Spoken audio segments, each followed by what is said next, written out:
Well, good evening, everybody. Happy Tuesday. Welcome to Illumination Kingdom Teachings, Treasure Hunt of the Bible. Yes. We are so glad that you all are here with us. Maybe. Yes. All right. We're so glad that you all are here with us. Give us a thumbs up if you are connected, if you guys can see us. I just had a glitch on my side. So just want to make sure that everybody that is out there can see us. Give us a thumbs up. But in the meantime, we just want to welcome you here to Illumination Kingdom Teachings Treasure Hunt of the Bible, which is our interactive Bible study. Yeah. We hope that you all have had a great week so far Yes. and that you are ready for your early week Bible snack. Snacks. All righty. So that being said, let's do an introduction here. To my far left, we have Pastor D. Pastor D. I was trying to get on the screen. There you go. Derek. And okay, they can hear us just fine. Great. And to my next to my left To is your my middle. daughter. This is Miss Raya. Miss Maya. And I am Nicole, and we are your hosts today for Treasure Hunt of the Bible. We are in episode number 106. And we are so grateful. Yeah, we are so grateful for what God is doing here at Illumination Kingdom Teachings. So, Maria, would you like to tell them what Treasure Hunt of the Bible is? You scared me. I was just about to look up in this space. You scared me. Yes, Mother, I would. Treasure Hunt of the Bible is our interactive Bible study. We do it live. As you guys know, you're here live in the house, and you interact. Hi, Bonnie. Hi, Joe. Hi, Tria. I love when you guys interact. You interact just like you said hello. You just type your questions, comments, concerns, any plus you thing in the comment on the chat bar. But when you do, if you make a comment about something, make sure to say, "Hey, you mentioned Moses moving somewhere?" Question mark, but I didn't hear where. Make sure to reference what you said so we know what to talk about because we are, I think, 30 seconds ahead, and you guys are a little behind. But that's okay. But yeah, so we're excited to dive into Moses. And I hope you have your Bibles and your shovels as we get ready to dig up the Word of God. I'm excited. I like that. All right. I love to dig. Yeah, she likes to dig. You should give me a shovel. We have plenty of shovels. I want a cute one. I want like a pink one. All right. So anyway, to Treasure of the Bible. Welcome to each of you that are on. Araya already said hello to all of you, Joe, Tria, Mario, Bonnie, and for those of you who have not chimed in, welcome to you as well. Yes. So I don't like to waste a lot of time. So you know what? We are in a teaching on Moses. And we have been in this teaching probably about 4 weeks, 3 or 4 weeks. And we've learned some very interesting things about Moses. And just to give you a brief recap, the reason why we're doing a study on Moses is because a lot of people look at the Bible as they're just stories of people that are just these supernatural people, these people who are extraordinary, but these people are just like you. And so what we've done is God gave us to talk about Moses, and through the story of Moses, you should be able to see you. Something about you should relate to something that we find in Moses' life. And another reason we're talking about Moses is to show you how God uses just normal people, just like you. Moses was no, above average, extraordinary being. He did nothing supernatural, so to speak. He was a regular person with issues. I'm not going to say regular issues, but he had issues. He had concerns. He had emotional worry. He had all these things. Doubts, all of them. And so what we're doing is we're going to talk about this Moses. We looked at his background already. We've come up with a few attributes and a few things that most people don't consider when you look at Moses. Most people just remember Moses as the one God chose to lead the people out of Egypt, across the Red Sea, the sea split in half, and to lead them to the promised land. But what we've been doing is we've been getting so much deeper into the life of Moses. And what we found, even up to this point, is he had identity issues. He was born a Hebrew, named by Egyptian, raised in the Egyptian house in the midst of his Hebrew nationality of people. He murdered somebody because he was trying to save someone, and all these things. So he had some issues. It was just a lot going on. So I urge you to go back and watch the first 3 or 4 teachings on Moses and just kind of see what we've been delving into. So we're not going to spend too much time. But we did start off by identifying how Moses came to be. And again, that's what we talked about. He was born a Hebrew. He was put into a river, and an Egyptian woman, the princess, found him. She took him as her own son. So Moses is now a Hebrew with the identity of an Egyptian. He's dressing like an Egyptian. He walks like an Egyptian. He's taught like an Egyptian. He talks Egyptian. He lives in the Egyptian. I want to say palace, but the Bible didn't say he lived in the palace. But he lives an Egyptian life. He has all the things that the son of a princess would have. And so Moses is now at the place in his life where he's struggled. He's struggling by seeing his people, the Hebrews, being beaten and violated physically and abused for hard labor. And he doesn't like it. And so he intervenes in one situation. He ends up killing an Egyptian to save one of his own. Yeah, he did. And it's ironic because one of the people who saw or was maybe even involved, if I can't remember, I may be misquoting that, but one of the Hebrews saw what Moses did in killing an Egyptian, and he kind of called Moses out on it. Like, who do you think you are? What, you gonna kill me too? When Moses came and said, hey, y'all are brothers, why y'all fighting? And the Hebrew jumps back. Who you like? In other words, who do you think you are? Why? How you gonna tell me about anything when you just killed an Egyptian? You got something? No, I just realized that even if Moses never said he was an Egyptian, like Egyptians dressed very excessively. They had a lot of jewels, a lot of crystals, a lot of jewels. They had a lot. Clothes, yeah. They wore a lot of excess. And the Hebrews did not have a lot of excess. Well, they did, but not like they did. Not like Egyptian style. Egyptians. Yeah. So it's definitely very obvious that he is not an Egyptian, or he is not a Hebrew. Well, you got to know, as much as people talk, they had to have known that Moses was a Hebrew living up in the palace. That Hebrew to live up there like an Egyptian. I mean, think about the things that go on in our lives when you know people, how people talk. You think it was any different back then? I don't. More than, because they were bored. They'd be like, I'm just slinging bricks all day. Let me just go gossip about Moses. Yeah, that's the one that got found in the river. He done got lived. Now he living up in the princess in the palace. And they paid his mom to feed him. See what I'm saying? So you can. I really believe that they knew who Moses was and the things he had been in. I was thinking probably a little jealousy going on too.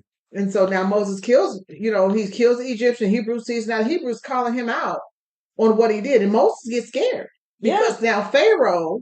He understands that Pharaoh now knows too. He made double enemies. And Pharaoh is now going to come and seek to kill him. So you just said something because you had the Hebrews mad at Moses and you got the Egyptians mad at Moses. So where does Moses fit in this situation? So what does he do? He flees. He flees. He flees to Midian. And that's where we find that he is. So he flees to Midian, and this is where we saw that he was helping the daughters of Ruel.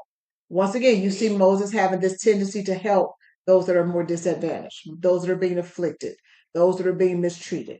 He steps in and helps. He ends up marrying the daughter, one of the daughters of Ruel or Jethro, that is the priest of Midian.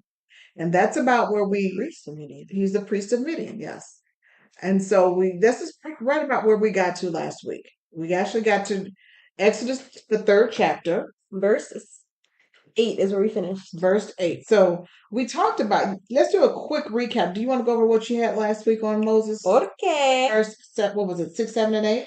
This is where Moses is finding himself on the backside of the desert. Think about this. He's on the backside of the desert, and he's, leading Jethro or Ruel's sheep.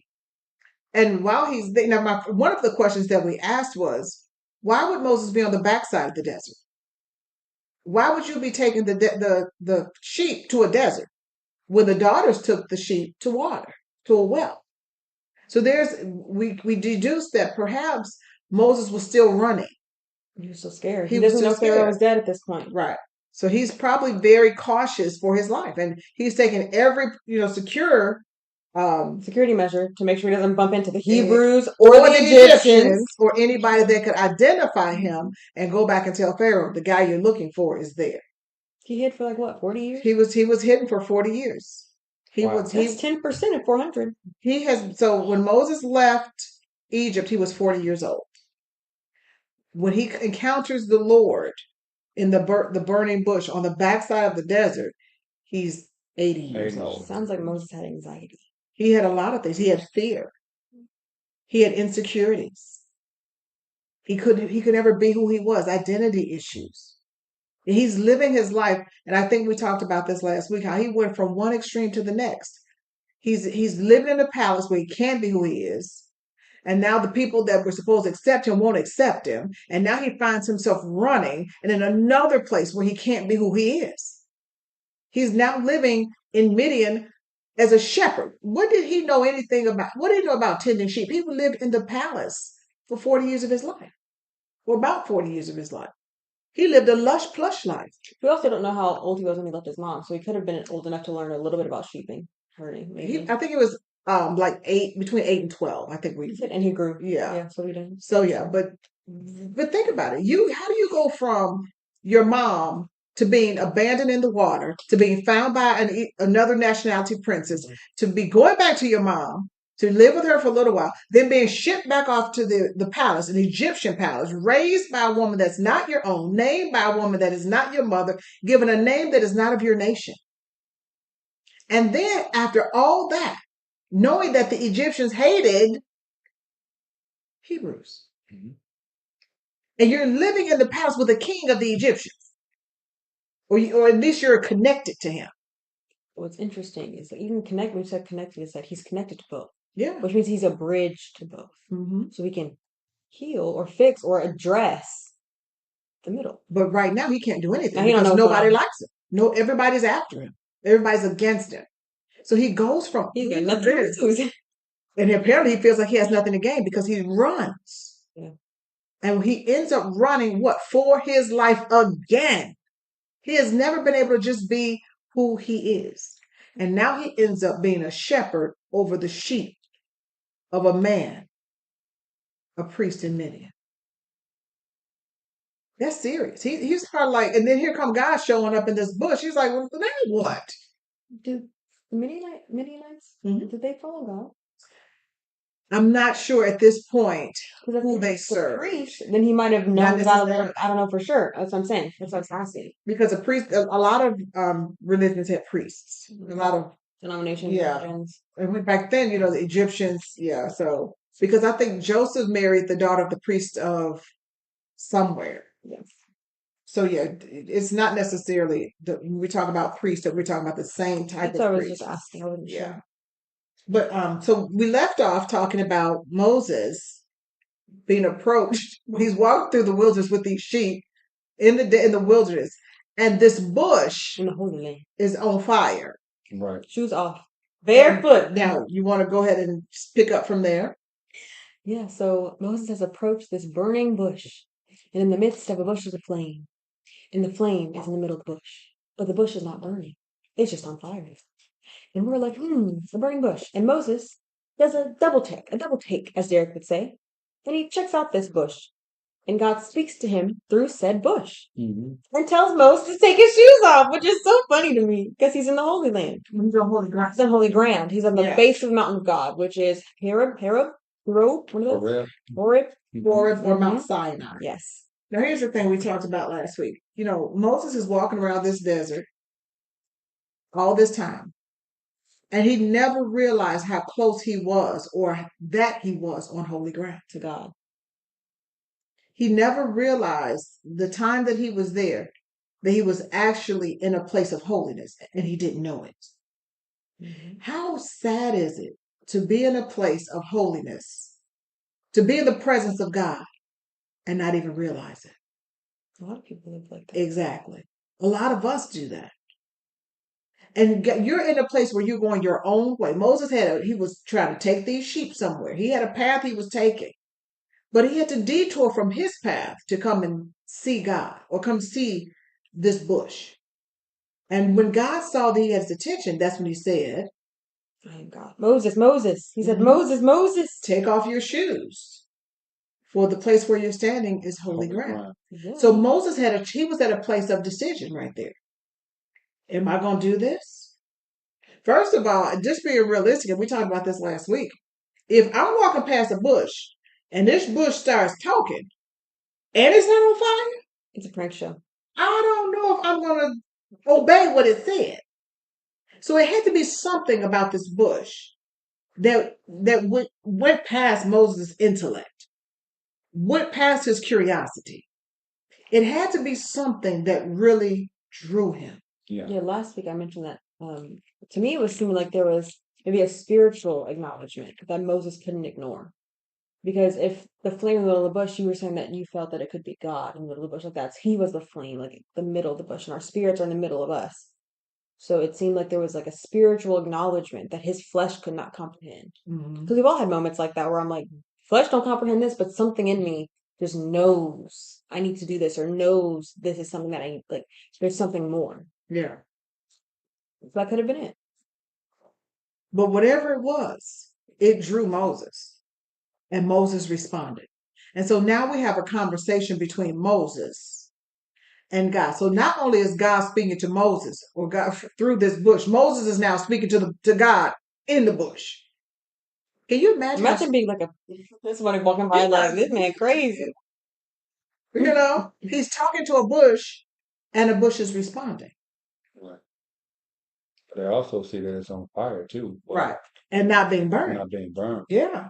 So So that's what we stopped off last week. And so we're going to pick up there. Ryan, if you want to read maybe verse. We ended on verse 8, but we can start at 7 if you want. It's the top of the paragraph, technically. Okay, let's do that. We're going to start at Exodus, the 3rd chapter, verse 7. Yes. This is once again Moses and the Lord talking through the bush. And the Lord said, I have surely seen the affliction of my people, referring to the Israelites who have been in bondage and slavery, which are in Egypt, and have heard their cry by reason of their taskmasters or their slave owners. For I know their sorrows, and I am come down to deliver them out of the hand of the Egyptians, and to bring them up out of that land unto a good land and a large, and to a land flowing with milk and honey, unto the place of the Canaanites, the Hittites, the Amorites, the Perizzites, the Hivites, and the Jebusites. Cool. Now therefore, behold, the cry of the children of Israel is come unto me, and I have also seen the oppression wherewithin the Egyptians oppress them. Come now, therefore, and I will send thee unto Pharaoh, that thou mayest bring forth my people, the children out of Israel. And Moses said unto God, Who am I, that I should go unto Pharaoh, and that I should bring forth the children of Israel out of Egypt? Verse 12. And he said, Certainly I will be with thee, and this shall be a token unto thee that I have sent thee. When thou hast brought forth the people out of Egypt, you shall serve God upon this mountain. I'm referring to Mount Sinai. And Moses said unto God, Behold, when I come unto the children of Israel, and shall say unto them, The God of your fathers hath sent me unto you, and they shall say to me, What is his name? What shall I say unto them? And God said to Moses, I am that I am. It's in all caps, so, emphasis. And he said, Thus shalt thou say unto the children of Israel, I am, hath sent me unto you. And God said moreover unto Moses, Thou shalt thou say unto the children of Israel, The Lord God of your fathers, the God of Abraham, the God of Isaac, and the God of Jacob, hath sent me unto you. This is my name forever, and this is my memorial unto all generations. Right. So we hear the conversation between Moses and the Lord God. So let's talk about it. Let's talk about it. So this section, while you're getting settled, to me was God giving Moses instructions. It was him laying out his entire plan. And it goes on more into through verse 24, the end of the chapter. But we begin to see God kind of revealing to Moses what you're going to do, what you're going to say, just in extreme detail, laying out every single little meticulous thing God has already planned for him. And he's presenting him this beautiful blueprint, this beautiful step-by-step instruction of what to do. And Moses is like, they ain't going to believe me. They ain't going to like me. How are they going to know it's you? They're going to think I'm crazy. And we see him kind of battle with God a little bit, struggle with God a little bit. Israel is he who struggles with God. Anywho, so we kind of see this in these verses and throughout the end of the chapter is him just getting this perfect plan from God. Well, everything's going to go. And Moses is still like, Are you sure? Are you sure it's me? Are we sure about that? Me out of all people. That sounds like some people that God calls. So what you're saying is God had a plan. He had a purpose. He reveals his plan and his purpose to the one he's called. He's ready to execute his plan and his purpose because it was a set time. God decided, he said, come now. Let's go. Hello, Auntie Kathy. He said, come now. Right? Mhm. So God has revealed his plan. He's revealed he has a purpose. He's revealed the problem and he's given him a solution. And he says, I need you to do it. Yep. But what God was ready, Moses apparently was not.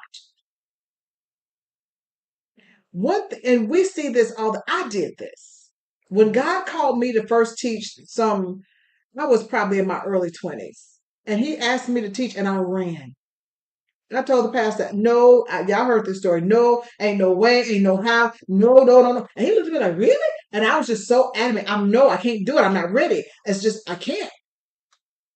And so many times God calls us to do something. And we say, I'm good. Me? So let me say it this way. When God asks you to do something, it is his plan for his purpose to solve a problem. And it's the set time. Hear that? So what we see though, Auntie Kathy said in your story showed it. Like, that's so funny. and so what we see then is that God was ready now, And Moses was not. which means God saw that Moses had what he needed to do what God wanted him to do. The problem was Moses didn't see it in himself. I put on that when I was writing that. Moses didn't see himself as someone who had the power, authority, or influence to deliver or to face the Pharaoh and deliver the children of Israel. But he really did not believe in himself at all. So that tells me what? He was afraid. He had fear. And he was going to let this fear dominate what God is telling him to do. Well, also, you got to realize too that, well, just my point of view, being realistic, he's still trying to figure out who this God is. First of all, that his dad told him about, and as well as the God of, Abraham, Isaac, and Jacob. And then, I like what Ryan said. He set the blueprint out, and he said, come on, let's go. And so Moses probably like, wait a minute, great plan. And I'm not ready. Or how do I know it's you? Like, how do I hear you? But like, your plan's gonna work. I just met you 10 minutes ago. He said, last I heard, let's see, the Egyptians was after me. The Hebrews, they were condemning me. And now you're talking about you want me to go back and save these people? You got all these sheep with me right now. What am I doing with these sheep? But ultimately, what we see then is that Moses, by his response, is trying to avoid the will of God. Y'all hear this? When fear shows up, when God gives you, when he calls you to do something, or he gives you a directive, when you start giving excuses, what you're really doing is trying to avoid the will and the plan and the purpose of God.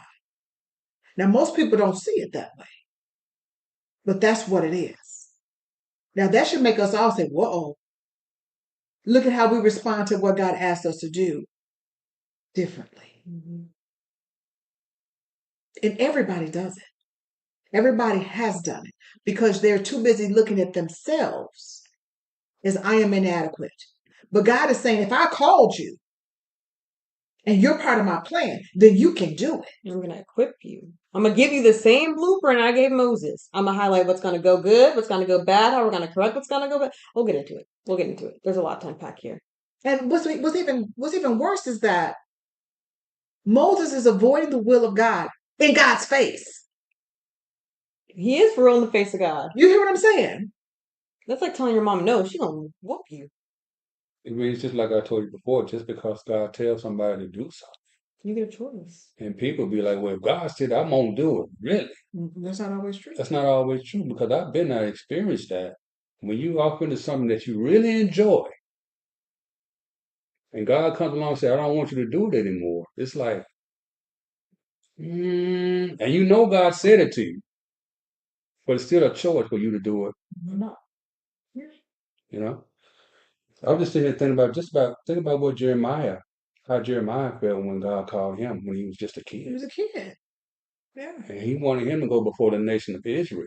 Because at that point, God was upset with them because of what they were worshiping. And he was a kid. He's like, "Hey, you want you want me? You know, he couldn't have been a teenager or somewhere up in there, maybe, yeah, early teens. And such a big call on his life.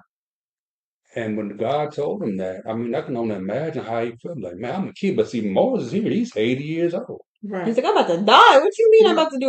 They probably And he lived lived a long. They lot lived longer, very. He lived like so he 200. was still. He had just had his first baby, He was young. so he was still pretty young. Okay. But it's still, it's like you said. At what point do we stop looking at our inadequacies Hmm. and say, "Yes, God"? And so as we look at this dialogue between Moses and God, we just keep hearing Moses giving excuse after excuse after excuse. And when you read it, it doesn't look like an excuse. But let's break it down so we can see exactly what Moses is saying Yeah. to get himself, to excuse himself out of the will, the plan, the purpose of God. Yeah. Okay, y'all with me on that one? Can we do that? Yeah. So I just want to Go ahead. quick. So in verse 10, just kind of where we started about our new stuff that we're diving into today, we see that God gave Moses a vision. What is the vision? To deliver the people from the Pharaoh, to take them to the promised land. He says the first thing he says to him is, "Here's my vision. Here's what I see. Here's what's going to happen." Mhm. And then everything else is how that vision is going to be obtained. So that tells us that God gives us a vision, and it's up to us to follow through on everything else. Like He tells us what we're gonna achieve, and He shows us how we're gonna get there. Maybe not as fast as He did with Moses, but if you want the vision, you got to do the steps. You can't miss a step and expect to get the same vision He's given you. Hmm. And I think it's interesting that God never said, "Moses, you're doing this, you're going to do this." He says, "I will send you Mm-hmm. unto Pharaoh so that you may bring forth my people, the children of Israel, out of Egypt." There's some power behind that. He says, "I'm going to do it. You just I gotta just let need you me. to be the vessel. I need you to be the conduit." Mm-hmm. And just immediately Moses goes, "Who am I?" Now, God just said, "I'm going to do it. I just need you to go." But Moses responds, "Who am I? Who am I that I?" You see how many times he says I. Who am I that I should go unto Pharaoh and that I should bring them forth out of Egypt?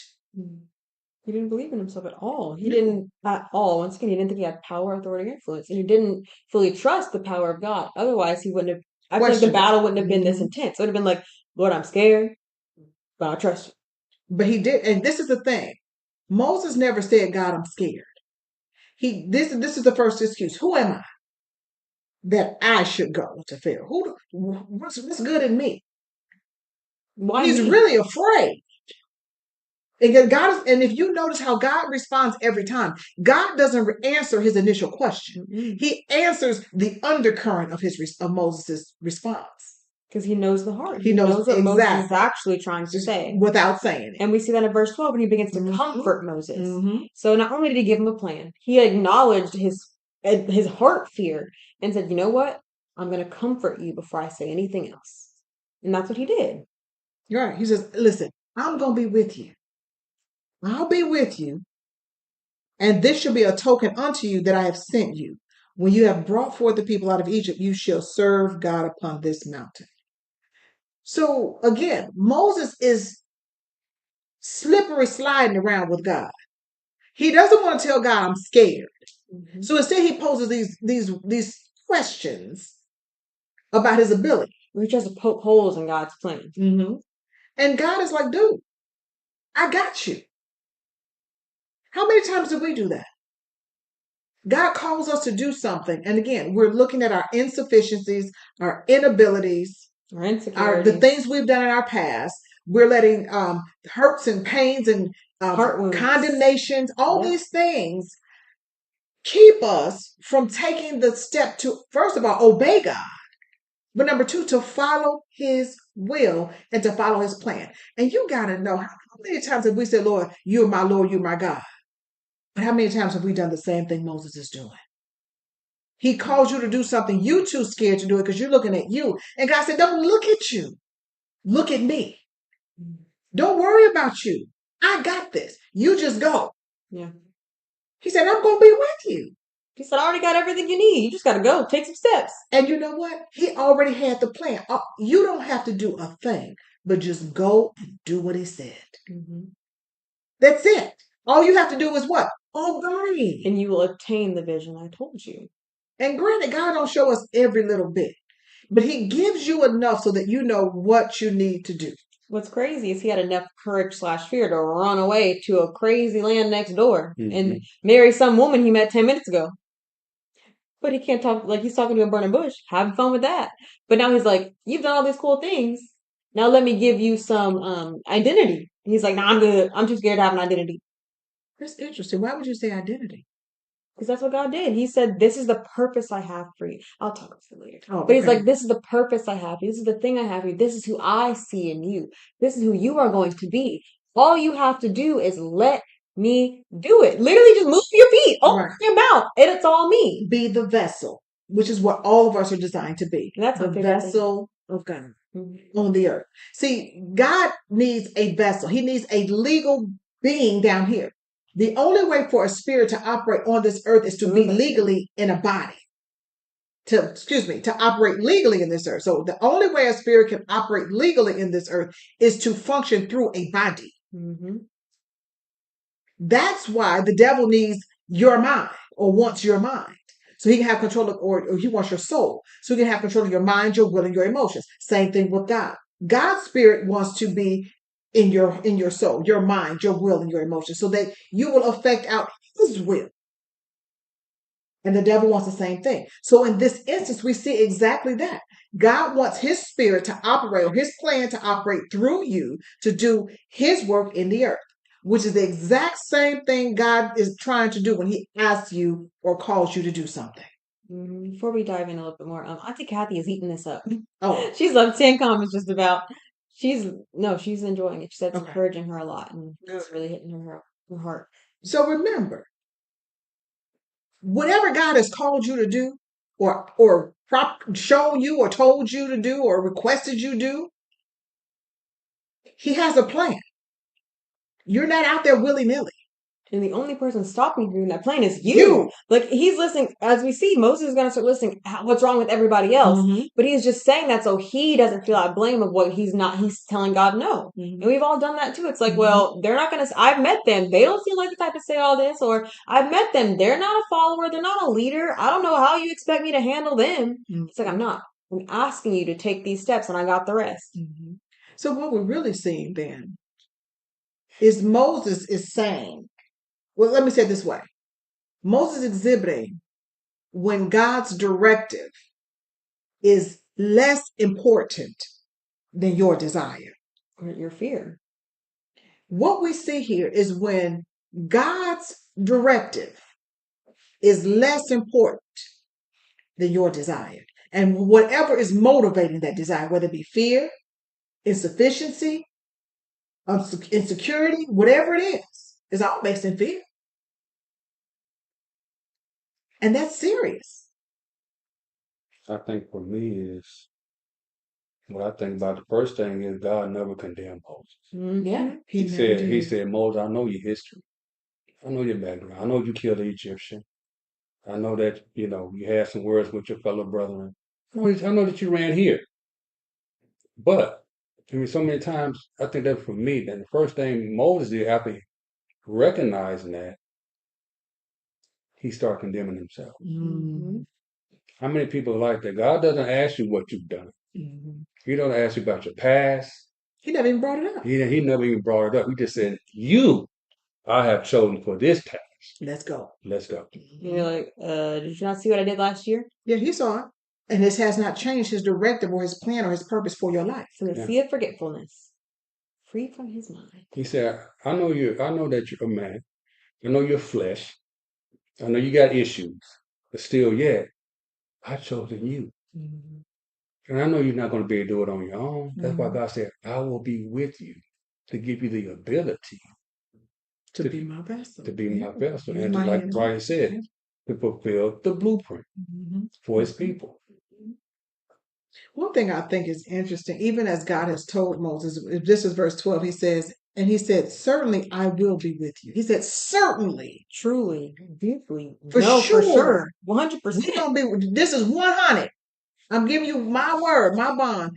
I'm covenanting with you. I'm going to be with you. And he said, and this shall be a token unto you that I have sent you. Here's a token. When you have brought forth the people out of Egypt, you shall serve God upon this mountain. Now, when I read this, I said, wait a minute, God. I said, Moses is scared. He doesn't know who he is. He still thinks that Pharaoh's trying to kill him. He thinks you're trying to send him back into the pit or the place where death is sure. They're not going to receive me. They're going to hate me. They're going to try to kill me. And you're telling me to go. And God says to him, I'll give you a sign. Well, what I thought was interesting was that the sign that God is offering, this token that God is offering, He will serve. is going to happen after he comes back from doing what God said. Mm-hmm. Times when you get a sign, it's going to be before. But God in this case says, this is the token. When you bring them out, then you'll do that. And I said, well, God, why would you give him a token if he's scared now? God is still showing him, I already have you victorious. Mm. I've already got this plan, includes you coming back here. You're not going to die. Question is, did Moses get that? I didn't get it, so probably not. You know what I'm saying? See, so often we too busy. We're trying to hear from God, and God's telling us something. Then when He tell you something you don't want to hear, then I can't hear from God. And God is telling you, listen, do it. You're gonna make it back. Do it. It's not gonna hurt you. Do it. You will succeed. And so many times, just like Moses, he went right into the next thing. But God, He says, well, when I come, and to the children of Israel shall say unto them, the God of your fathers has sent me, and they shall say to me, what is his name? What should I say to them? This really got me. Because the way God responds tells you again what Moses' heart is. God told Moses, he said, and God said unto Moses, who did he say that to? Moses. He says, I am that I am. He knew Moses was doubting God. He knew it wasn't reflective. It was what introspective, what Moses was actually feeling deep down. It's like, how do I know that you're you? How am I going to tell them like that you exist when I don't even know you're in this bush? Like, I'm just talking to a bush, and the whole time he's talking to a bush. That was getting me. This man is arguing with a bush. He's not arguing with a bush. He's arguing with the spirit in the bush that's taken on that's in the midst of the bush. See, we all, but all he sees is the bush. I don't know if he yet recognizes that this is God in some form, whether it's the Spirit of God, the angel of the Lord, whatever it is. Moses is looking at this intellectually, and I don't think he's gotten it spiritually, because God had already told him in verse 6, I'm the God of your father, Abraham, and the God of Abraham, Isaac, and Jacob. And Moses is still questioning who you are. He said, what's your name? This is Moses. He said, well, what is your name? And he tried to make it seem like he was asking for the children of Israel, but Moses was asking for himself. And that's why God responded like he did. He says to Moses, I am that I am.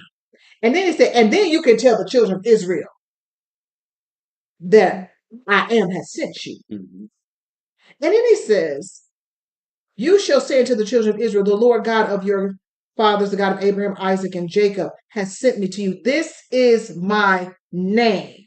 So they were looking for a name.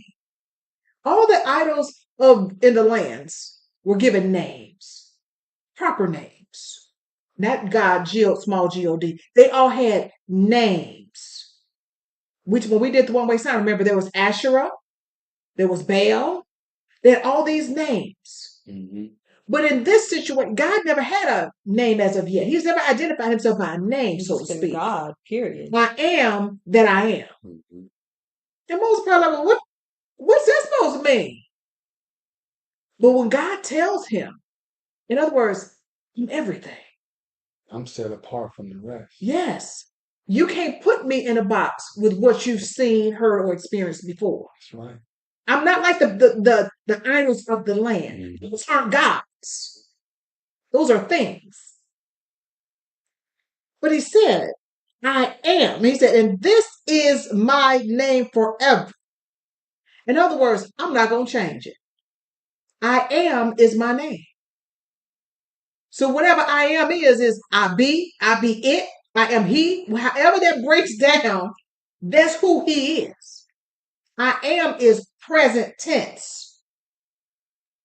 I am is alive. It's not I was or I will be. He says, I am. This is sound. I'm here. I'm present. I'm alive. That sounds like Hebrews 13. What's Hebrews 13? Let's go to Hebrews 13. Okay, guys. We're moving to Hebrews 13. It's just the line. Hold on, y'all. We rolling on over to Hebrews 13.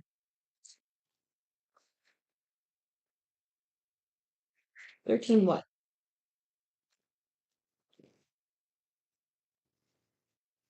That would be,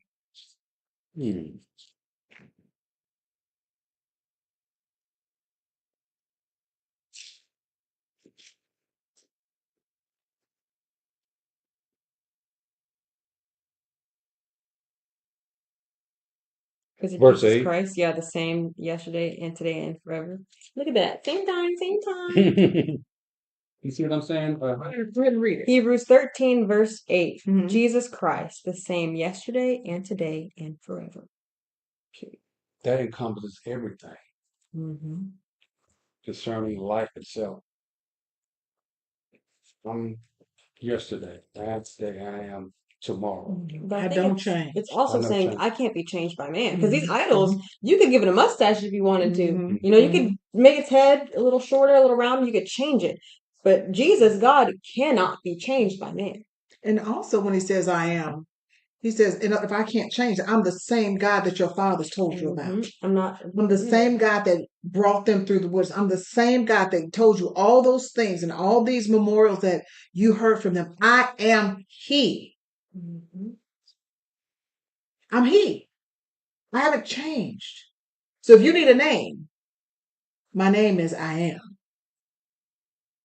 Yeah, how y'all feeling? Y'all I got any think it's questions out interesting. there? I think it's interesting that so many people, even ourselves, has been there.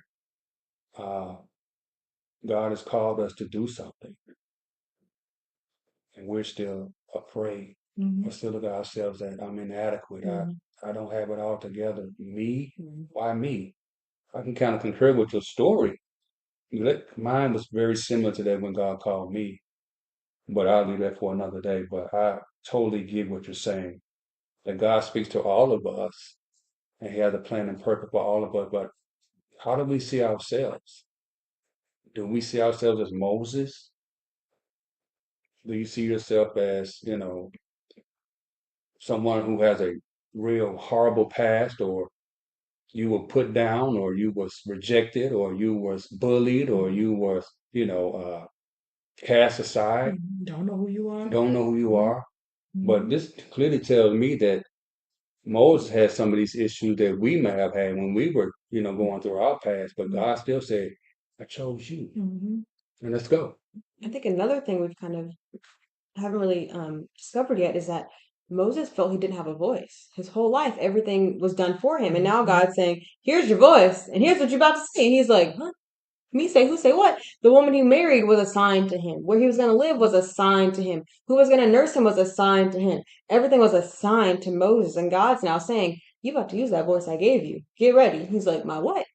My who? I walked the long way so I wouldn't have to talk to anybody. Also, Bonnie said it reminded her of the song "The Great I Am." And then Auntie Kathy has a question: can fear stagnate or cause you to miss God's plan altogether, like a distraction? Absolutely. Definitely. Absolutely. Definitely. Absolutely. Because you got to understand that fear is a spirit. The spirit of fear, power, and love and sound. Fear is a spirit. Anything that is not of God is against God. So if fear is keeping you from obeying, yeah, It can immobilize you, yeah, yeah. paralyze you to the point where you just don't know Yeah. what to do. And it will bring you to disobedience when it comes to the things of God. And then kind of think of your story. You were saying you said no, no, no, no in your Mhm. 20s. I mean, yes, you still became a teacher, a minister, but there's probably like 10, 15 years of plans God had for you that you weren't able to carry out. Mhm. And I mean, Mhm. granted, you'll never know what they are unless he tells you, but it's still like if she would have said yes, she would have started at a much younger age and her journey now would have been different. Mhm. But also at the end of the day, God also he knows what we're They going to do, factor so he that in. factors it Yeah, in. yeah. I'm not saying go live your fear, but I'm Right. saying that if you're struggling, know that God factored in the struggle and he's still giving you this opportunity. He knows he needs you to say yes. Mhm. And so if even now in your life you feel like you missed out on all these things, just know God factored in for that. Mhm. He That's had a right. backup plan for his plan and his backup. Like he has every plan. He doesn't really need to have 20 plans because he knows his plan is for certain. Mhm. But you still should face your fear. You should not be like, well, God's got a backup plan. I'm good. Mhm. No, because there are so many other little blessings, so many souls you could help that you're not able to help because of your own selfishness. And we've all been there. I mean, I've been selfish. Mom said she's been selfish. Derek's been selfish. We've all been selfish before and kind of held ourselves back from letting God use us to help other people. And that's interesting because most people don't look at that when you're saying I can't or fear as selfishness. I think when I'm starting to doubt, I'm like, Lord, this ain't about me. Because if I say no, and there's 20 people behind me who don't get the blessings you have for them, they're like, right, you got to get your butt together because it's not you anymore. And that's what getting myself out of it's about me solves everything. Because then I'm like, okay, well, there's 20 people behind me who need me to be what God's asking me to be. Otherwise, they're missing their blessings. And I'm like, I don't want to keep people from their blessings because then it's my fault. You know what I mean? That's like you went to somebody else's birthday party and started crying, and now their birthday party's over. Like, come on now. That's how I talk to myself. I'm like, at the end of the day, it might be hard for you, but imagine the way God is paving through you for everyone who's coming behind you. And if you wait, they wait. And I'm like, let's go. That's all I need. That's just how I have to view it, or I'm just gonna sit there all day. And based on what you're saying, that's exactly what we're reading in this story. God is trying to get Moses to do something for him for somebody else. The end result For was for thousands of other people. for millions. Mm-hmm. There were millions of them. I think it was over 3 million by the time they left. Mm-hmm. So it wasn't about, it's not even about you. Yeah, when you were asking me to teach her, it wasn't about It, her. It was about everybody she was going to teach, minister, who were going to come after her. who God needed you to be the conduit to reach. And that's how we need to look at that when God calls us to do something. It's not about you. Get yourself out of the way. And it's not always easy. You have to It's find not. what works for you. Like for me, like I said, what works for me is being like, it's not about you. Look it up. Think about all the other people and like really meditate on all the other people God is trying to help through you. And you're telling him no. That works for me. Some people, it's like just crying to God and just being like, God, I don't know what I'm going to do, X, Y, and Z, X, Y, and Z, and having him comfort you. For some people, it's just, you know what? God, show me the plan. I got it. Everybody's different. So you need to find what works for you and your relationship with God that can encourage you in his word to carry out what he's asking you. And here's the thing: even if you've turned down the call of God, like I had before, you'll have another chance. Yeah, he's not a one and done. Most times you'll have another chance because God turns around and gives Moses. He's still talking to him about it. He didn't say, "Okay, that's it." He's still talking to him about He it. reassures him multiple times Yeah. and gives Mm-hmm. him faith, or not. Mm-hmm. He helps to build his faith. He's like, you know what? You told me you're saying no. I hear the no, but hear me out. You're saying no, but hear me out. You're saying no still, but hear me out. You're scared, but hear me out. Watch this. Let me show you. And do you realize that God never got angry? Mm. During this whole dialogue, there is no mention of God being angry or upset. Hmm. He dealt with Moses's issues. Hmm. In other words, when God is ready to deal with your issues, let him. Because if you aren't, you're keeping him from helping you And helping somebody else. Hmm. Okay. Yeah, anybody, I see a lot of stuff No, going I on. already read all of them. Okay. Auntie Kathy just said it's about the kingdom. It is Right? about It the is. kingdom. And It is. like having that, once again, having that mindset helps some people. It helped me. Yeah. Because I'm like, if it's about me, I could sit, y'all know about me. I'm gonna lay in my bed all day. But as soon as I realize it's not about me, I'm like, well, now I gotta get up. Because now it's one thing if I say no to God, that's my plan spoiled. But if I'm saying no to God, I'm following somebody else's plans now. Now I really got to get up because I'm hurting other people. And the last thing I want to do is let myself hurt somebody else and their relationship with God. Mm. Yeah, that's how I view it for me.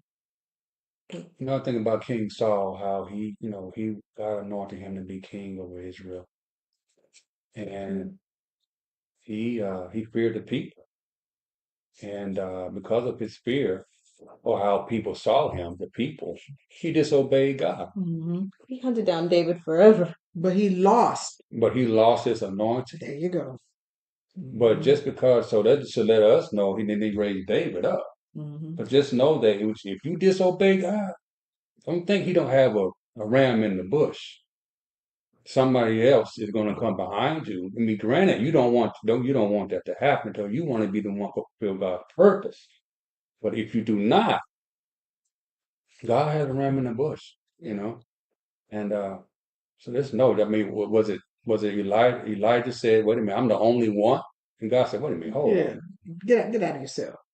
I Yeah. got 70 other That you don't know. prophets that you know nothing about." Just wait to hear about Elisha. Hmm. So, yeah, but God is, if He gives you the blueprint, go for it. Yes. Trust him. Trust Him. Did it look like this task for Moses was going to be easy? No. No. And God even told him, he said, look, I know for sure Pharaoh is never going to let them go. Not by a mighty hand. He told him. No, we're not there yet. We didn't reach it yet. Sorry. I'm getting excited too because my notes trying to jump around. But once again, it is 7:52. But right now we're seeing that not only in the way God was giving this vision to Moses, we saw that He's given him comfort multiple times. Hmm. We've seen that He's dealt with his heart multiple times. We've seen that He's given him instructions multiple times. He's given him the vision, of course, and He's also, as we'll see some more, He's saying why Moses is being sent. You're not just going back to Egypt for fun. You're going back to help people, to see people, to be a Save shepherd to people. people, to save people. Deliver them. And I think we did read this verse. We did read 15. Yeah. We see that he's going to, he gives them some instructions to do specifically when he gets back to Egypt too. And he tells them other things that'll happen. He gave them a purpose. He said, you're going to give memorial unto all generations. He is giving them every single bit of this dinner, this Thanksgiving meal. And Moses is like, I'm a picky eater. Sorry. And you know what? Even in all of that, even in the questions that Moses is asking, he's saying, who should I say sent me? That's a loaded question because Moses is still displaying his fear by saying, you're sending me back to people that have a problem with me. You're sending me back to a place that was problematic. They're not going to accept me. They didn't accept me as an Egyptian. Why would they accept me now? And here's what. So when God says, "Tell them that my name is I am," that's my name. It's almost as if God is making a distinction, a very clear distinction between who He is and what they've come to know. When I say come to know, what they've come to know in the world. In the world, there are so many gods, so many idols. Even in our Yeah. current day. There's so many religions, so many idols, so many things people put above God. And that's where I want to get you. So many things they put above God or give their affection to, or their focus to, or their time to, or their service to, or their worship to. And God is making a distinction here. He said, I am not like the world or the idols or the things that you guys reverence of the world. I am distinct. First of all, he talks through bushes. Like, come on now. And that's the key. He speaks. He's alive. None of the other idols, none of the Lord G gods ever spoke. Or brought fire. They didn't do anything. Exactly. They couldn't. They were just wood. Or metal, formed by the hand of a man. A man can't do diddly squat. And so even in that, God is still giving Moses, like you said, comfort. Don't worry about that. I got that covered. Don't worry about that. I got that covered. Don't worry about that. I got that covered. And I don't know how much further we're gonna go. I think we should just kind of stay on 15 because if we go into 16, the rest is kind of the rest of the story. It's a big chunk. And I do want to say this though, as we're closing. Isn't it interesting that even after God told Moses that I am the God of your father and I'm the God of Abraham, Isaac, and Jacob, he still has to tell Moses something greater about himself. He had to tell him, yeah, okay, so you understand I'm the God of your forefathers, but I am that I am. In all caps, too. He was talking in all caps. So emphasis. That part. That's what I was thinking. Why would he have to do that? What was he really trying to get Moses to understand? He was like, I am. You can't form me. You can't shape me. You can't fully comprehend in your own man-made mind or like natural mind who I am. All you need to know is I am that I am. I am what you've heard about. The God you have heard about for generations, the God of hope, the God of faith, the God of grace and mercy, the God of miracles. I am that I am. I am all of those things. I cannot be put into a category. I am that. You already know who I am. All you have to do is believe it. Because knowing and believing are different. Is this the first time that God actually gives himself a name? Up until now, wasn't he the God of Abraham, the God of Isaac, and God of Jacob? Mm-hmm. He never gave himself a name. He never identified himself with a name until now. And he does it with Moses. Why? And that's just a question I'm putting out there. Why now? He has been through all these generations of these patriarchal fathers. And God, I don't recall reading that God told them that his name is I am. But then you with Moses, and he says, this is my name. Did the other fathers doubt God like this? I think Abram went through a time when he had some doubt. Mm. But it's serious because not only did he tell it to Moses, he said, and tell the children of Israel that this is my name forever. I don't think we've seen something like this though, where the people have gone 400 years, like hundreds of years, without acknowledging God, and they've always known, but they've never been like, okay. But when you say I am that I am, you're like, oh, he is who he said he was, and we were just over here, dancing around a fire pit to these idols. So there also is more to that. There's something there. Yeah. And this is what God is. He said, this is going to be a memorial. Mm-hmm. So this is not just for now, this is forever. It's almost like he's giving them something about him to identify with forever. Mm-hmm. To set a Keyword precedent. identify. He's giving them a new identity in God. And he's never changing. He's always going to be this for them. Today, tomorrow, forever. Hebrews 13:8. It is Okay. 7:57. Okay, so we're going to put a pin in it there, guys. It always gets so good right at the point where it's time to go. But does anybody have anything they want to add before we break the stream? I mean, you guys out there. So just, and as you're typing, if you decide to add something, can you see yourself in the life of Moses? I can. I can. I've talked about this multiple times in the chat and on here. Just realize that when we get to a place where we're willing to tell God no, or I can't do that, or I'm not good enough, or I'm not smart enough, or I'm not tall enough, or I'm not thin enough, I'm not strong enough to handle that. just know that you are resisting God. You are going against his plan, his purpose, his desire for your life, his will. You're going against his comfort too. He's here to comfort you. The first thing he did with Moses was comfort him. One of the first things he did was comfort him. So if you tell God no, you're like, I don't want your comfort. I don't want your love. I don't want your light. I want to sit in this dark, miserable place where I'm fleeing from the world because because at least it's easy and it's certain. With you, I don't know what you're going to say to me next. And if I do this, you're going to ask me something again later. But you're not even giving him the chance to show you that he can heal your heart, that he can be a light to you, that he can comfort you in more ways you could ever imagine. But if you keep telling him no, you're turning away your biggest comforter to begin with. And what you don't realize is that he can use you. You're not worthless. Your life is not over. What you've done did not impact your ability to do something for God. He's saying, I can still, and I still want to use you. You are valuable to me. He wants to provide for you. He wants to give you all the tools you need to do it.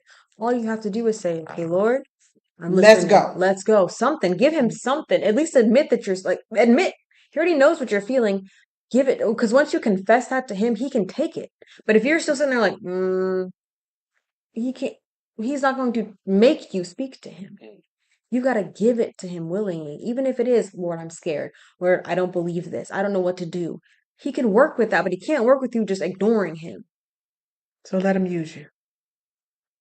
Every one of you guys out there, every one of us here, let God use you. His plan for your life is so much bigger than your plan for your life. It's so much bigger than you can ask or think. And a lot of people pray that prayer. But they Do don't, exceedingly abundantly above all I could ask or think. they don't answer the call. They don't answer the call. And sometimes the call is not going to be the way you want it, Or when what you want think it. it's going to be. When you're asking for do exceedingly abundantly above all I could ask or think, most times it's going to start with a call for you to do something that Faith you without don't works think is dead. you can do. Mhm. Most time, we're going to go for real. Most things that God has asked me to do, I didn't think I had it in me to do it.